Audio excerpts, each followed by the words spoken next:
What's going on? It's Dre Smith, and here's a word on life's number one goal.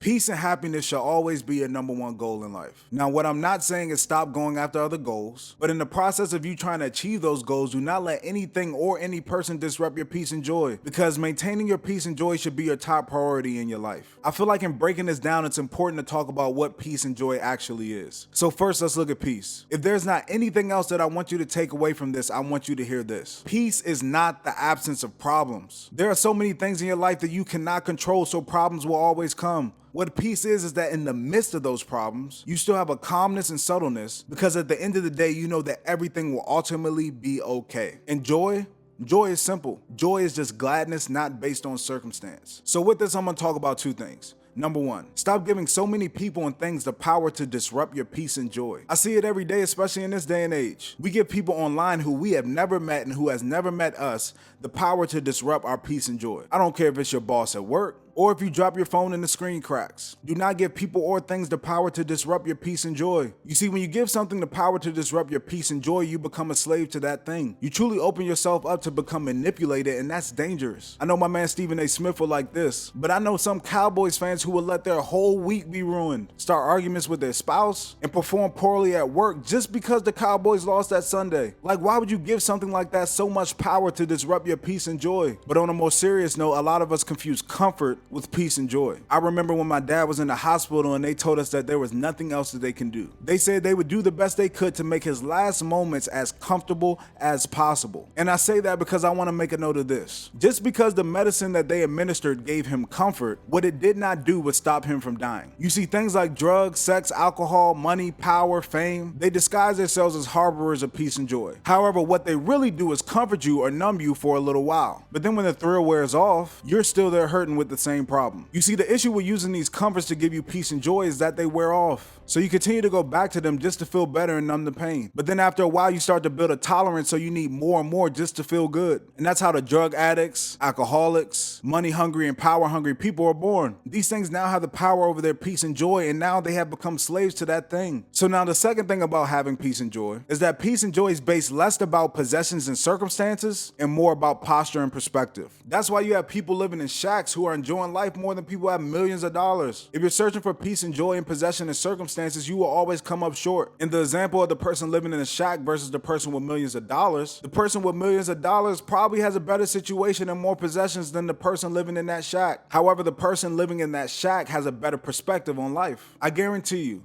no matter how bad you think you have it, there's always someone that has it worse than you. I think for those who are really struggling with this, you should really listen to episode 5 of this content series, Life is Not a Competition, because it will really change your perspective on things. I read something once that I think is relevant. It said, if you can change it, why worry? If you can't change it, why worry?